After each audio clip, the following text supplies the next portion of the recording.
Hello दोस्तों, नमस्कार। Police वाला यूट्यूब चैनल पर आप सभी का हार्दिक स्वागत है। देखिए दोस्तों, ये वीडियो उन लोगों के लिए डेडिकेट बनाया गया है जो लोग काफ़ी परेशान हैं कि सर वैकेंसीज कब तक आएंगी। साथ ही साथ जो पढ़ाई में मन नहीं लग रहा है, क्या करें, क्या पढ़ें, क्या नहीं पढ़ें, कुछ समझ में ही नहीं आ रहा है। वैकेंसी काफ़ी लंबे समय से आई नहीं है, तो पढ़ाई में बिल्कुल मन नहीं लगता है। सर क्या करना चाहिए, क्या पढ़ना चाहिए, क्या नहीं पढ़ना चाहिए। तो उन्हीं भाई बहन के लिए मैंने ये वीडियो विशेषकर बनाया है। बस आपको कुछ नहीं करना है, इस वीडियो को पूरा अच्छा एक एक जो भी मैं इसमें वक्तव्य दूंगा बहुत ही अच्छे से सुनना है, समझना है। अगर आप वीडियो को स्किप करेंगे तो फायदा नहीं होगा, क्योंकि आप पूरी बात जब तक सुनेंगे नहीं तब तक कोई भी डाउट आपका क्लियर नहीं होगा। मेरा मानना यह है। तो चलिए फाइनल शुरुआत करते हैं।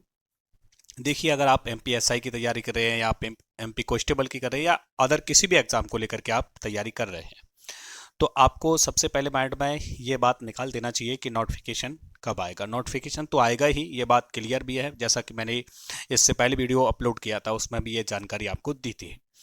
तो आपको चैनल को सब्सक्राइब कर लेना है, क्योंकि अपडेट अगर आप रहना चाहते हैं हमारे साथ में। तो चलिए फाइनल बात करते हैं, टू द पॉइंट।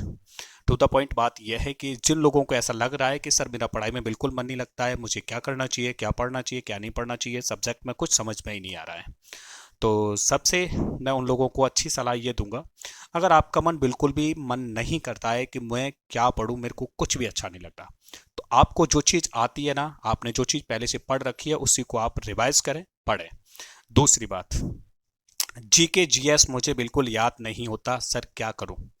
तो ये भी सबसे बड़ी परेशानी है बहुत से लोगों की। तो उनके लिए मैं सिर्फ एक ही बात आपको सजेस्ट करूंगा, वो ये है कि देखिए, आपको लूसेंट, तो मेरा मानना ये है, जहाँ तक है सभी के पास ये बुक रहती है, कि लूसेंट में क्या है, थोड़ा डाटा ज़्यादा है, मेरा मानना ये है। तो आपको वनडे एग्जाम के लिए सबसे पहले जो बुक पढ़ना चाहिए आज की डेट में, जो अभी प्रेजेंट में है, तो वो आपको स्टैटिक जीके करके जो कई सारी पब्लिकेशंस की बुक्स मिल जाएंगी आपको। चाहे आपका जो भी पब्लिकेशन है, बस आपको ये देख लेना है उसमें कि ऑथेंटिक, सही और सटीक इंफॉर्मेशन उसमें कवर की गई हो, और कोई भी उसमें मिस्टेक्स ना हो।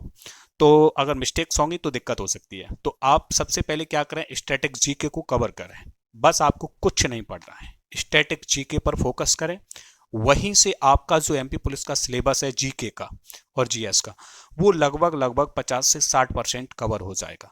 तो अगर आप स्टैटिक जीके वाले पोर्शन की जो बुक आती है, अलग से डेडिकेट बुक प्रॉपरली उसी के लिए बनाई गई है, अगर आप उसे पढ़ करके अपने तैयारी को और अच्छा कर सकते हैं, तो मेरा मानना है आप उसी बुक को बार बार रिवाइज करेंगे, फोकस करेंगे।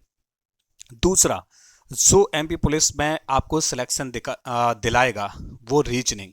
रीजनिंग को तब तक आप ऐसे घोंट करके तैयार कर लीजिए, उनके जो जितने भी कह सकते हैं चैप्टर्स हैं, मूल चैप्टर्स, आप कहें तो मैं उसके लिए भी वीडियो लेकर आपको बता दूंगा कि रीजनिंग में सबसे जो महत्वपूर्ण चैप्टर्स होते हैं उनको ही पढ़ना चाहिए बार बार।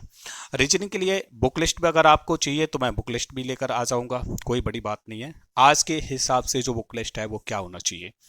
और यहाँ पर देखिए, मैं आपको बार बार सजेस्ट कर रहा हूँ कि अगर आप स्टैटिक जी के कवर कर लेते हैं, साथ ही साथ अगर आप रीजनिंग कवर कर रहे हैं, क्योंकि देखिए रीजनिंग एक इंटरेस्टिंग सब्जेक्ट है। रीजनिंग में मानता हूं ज़्यादातर सभी को अच्छा लगता है, क्योंकि उसमें ज़्यादा ऐसा कुछ खास रहता नहीं है। जब तक आप उससे दूरी बनाकर रखते हैं तब तक आपको ऐसा लगेगा कि रीजनिंग मेरे से नहीं बन रही है।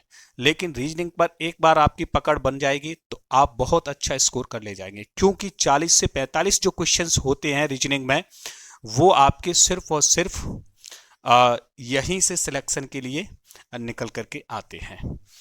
ठीक है, तो आपको क्या करना होगा, रीजनिंग पर फोकस करना होगा, साथ ही साथ स्टैटिक जीके आपको पढ़नी होगी। इन बातों पर आप अच्छे से फोकस करेंगे तो मैं ये कह सकता हूं कि आप बहुत ही अच्छी तैयारी कर पाएंगे।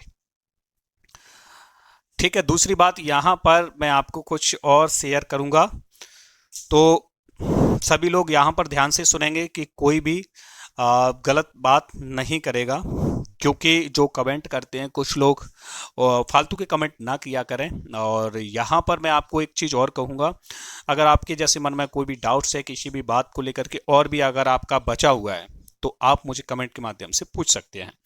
रही बात करंट अफेयर की, तो करंट अफेयर अभी आप बिल्कुल भी ना पढ़ें, मैं स्पष्ट रूप से कह रहा हूं। करंट अफेयर अगर आप अभी नहीं भी पढ़ेंगे तो भी कोई दिक्कत नहीं है, लेकिन स्टैटिक जीके अगर आप जरूर पढ़ेंगे। लूसेंट को आप छोड़ भी सकते हैं, लूसेंट छोड़ देंगे तो कोई दिक्कत नहीं है, अभी प्रेजेंट टाइम की बात कर रहा हूं। जैसा मैं कह रहा हूं वैसा अगर तो फाइनली बस आपको इतना ही कवर करना है, इसके अलावा ज़्यादा आपको भटकना नहीं है। बस इतना अगर आप कवर कर लेते हैं तो बहुत ही अच्छा आप स्कोर कर पाएंगे। फिलहाल में इतना ही आप कवर करते रहें, पढ़ते रहें, फिर अगर अगर आपको ऐसा लगेगा तो मैं फिर नेक्स्ट कुछ ना कुछ अपडेट लेकर आऊँगा। मैं लास्ट में यही कहूँगा, अगर आप चैनल पर नए हैं तो चैनल को सब्सक्राइब ज़रूर कर लेना, जिससे आपके पास और भी इन्फॉर्मेशन कंटिन्यू आती रहेगी, जिसके माध्यम से और अपनी तैयारी को आप बेहतर कर पाएंगे। ठीक है।